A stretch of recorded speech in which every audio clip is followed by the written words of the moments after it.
السلام عليكم ورحمة الله تعالى وبركاته، مرحبا بكم من جديد معايا. كنترجى الله سبحانه وتعالى تكونوا بخير على خير نتوما والعائلة ديالكم والجميع. On continue notre chapitre, les systèmes oscillants, avec cette dernière partie qu'on va consacrer aux oscillations forcées et aux phénomènes de résonance mécanique. L'extrait de vidéo que vous venez de voir était un extrait d'une vidéo qu'on a déjà présentée lors de la première partie de ce chapitre, les systèmes oscillants. Alors, le temps est arrivé pour un petit peu parler de cet effondrement de ce pont de Tacoma aux États-Unis en 1940. Alors, à l'époque, l'accusé était un phénomène physique qui s'appelle la résonance mécanique. Cette interprétation, bien cette explication est encore très répandue maintenant, mais des études récentes ont montré que ce n'était pas ce phénomène. Alors, voyons qu'est-ce que la résonance magnétique et quelles sont les conditions pour qu'un système mécanique oscillant entre en résonance mécanique.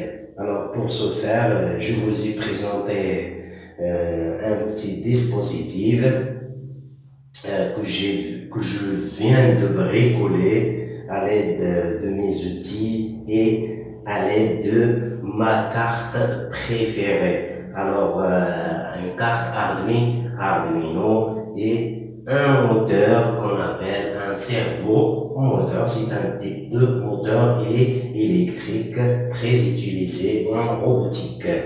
Et bien sûr, on a le système oscillant ici, constitué d'un ressort et un solide accroché à la partie libre. Là, on a une poulie, ça ce n'est qu'un support pour fixer la poulie.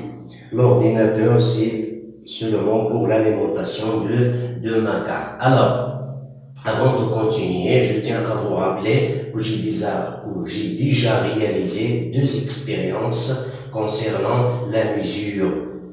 La première était comment mesurer la période propre d'un oscillateur, bien d'un pendule simple. L'autre, c'est aussi l'étude d'un pendule pesant et j'ai exploité cette étude pour arriver à calculer l'intensité des champs de pesanteur.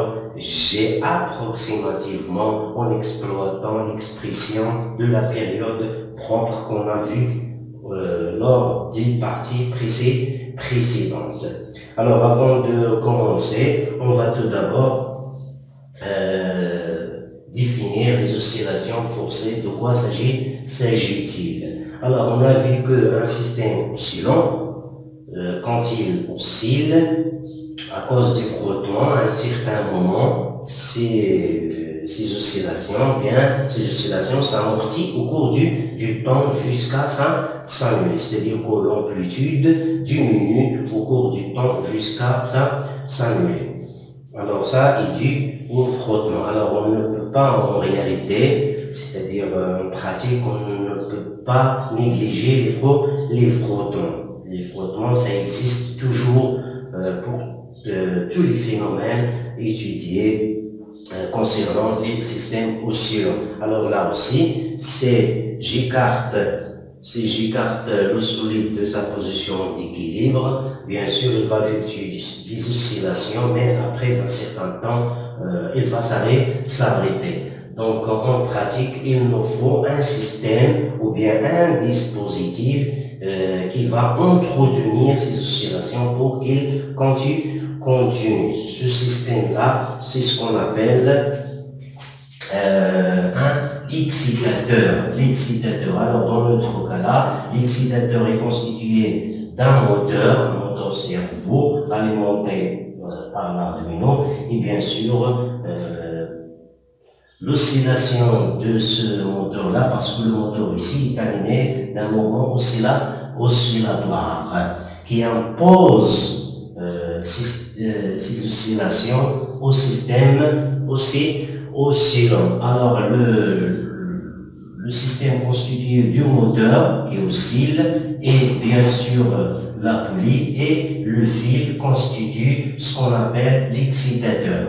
Alors, dans ce cas-là, le système oscillant qui est constitué dans notre exemple du ressort et du solide constitue ce qu'on appelle le résonateur. Donc, le résonateur, c'est ce système-là et l'excitateur, c'est le fil, la poulie et bien sûr le moteur qui effectue des oscillations. Alors, dans ce cas-là, le moteur, ou bien ce système excitateur impose une période, ou bien impose un mouvement d'oscillation au système oscillant et comme ça, il va continuer à osciller sans amortissement, c'est-à-dire l'énergie perdue par l'effet des frottements sera restituée par le système excitateur. Alors, un système et le siège d'oscillation, donc ça, on l'appelle des oscillations forcées, c'est-à-dire qu'on force le système oscillant à osciller avec une fréquence TE imposée par l'excitateur. Alors, un système et le siège d'oscillation forcée, lorsqu'un excitateur impose sa période TE au système qualifié de résonateur. Alors, voyons comment ça se passe. Donc, si celui-là oscille, moi dans ce cas-là, seulement ce dispositif, pour vous montrer seulement le principe. Alors, si on l'écarte, il va continuer à osciller. Donc, c'est donc dans ce cas-là, on va, donc je vais régler ça, comme ça. Donc, l'excitateur ici impose différentes périodes. Donc, il va osciller avec une période, après un certain temps, il oscille avec un autre période.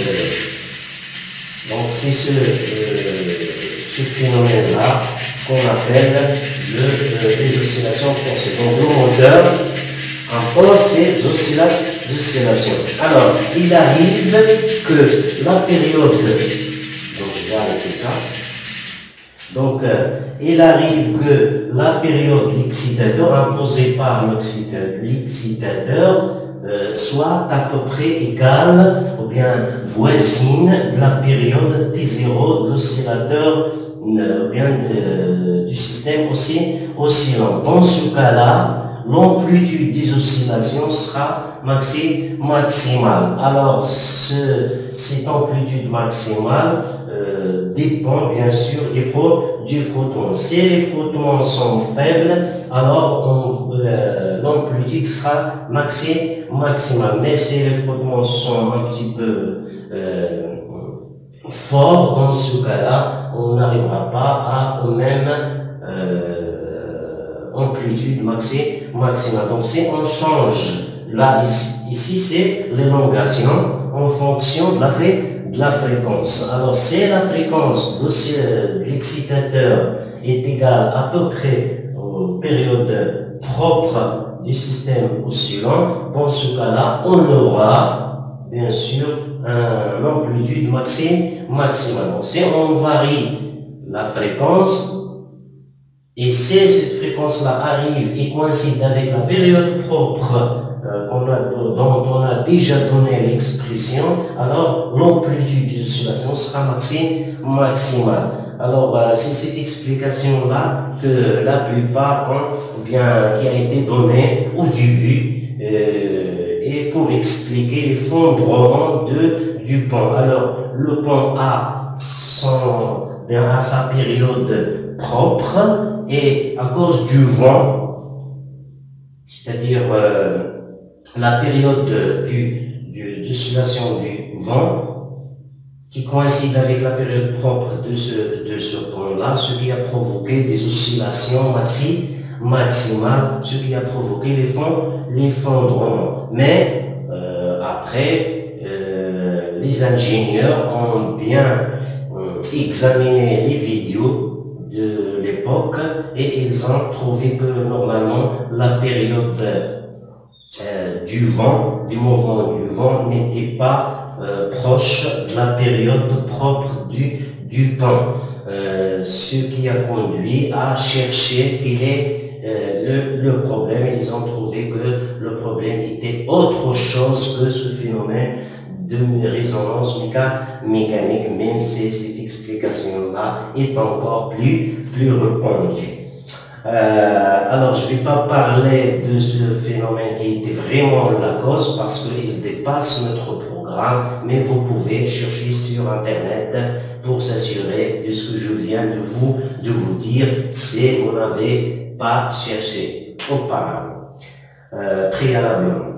Alors, et comme ça, on arrive à la fin de ce chapitre-là et on se verra, Inch'Allah, dans un autre chapitre et dans d'autres exercices concernant soit les systèmes oscillants et on va aussi commencer à faire des corrections de quelques examens nationaux pour un petit peu s'entraîner pour l'examen national. Alors, n'hésitez pas de s'abonner, n'hésitez pas de partager nos cours si vous les trouvez importants dans vos groupes, soit sur Facebook, soit sur Twitter, soit où vous voulez.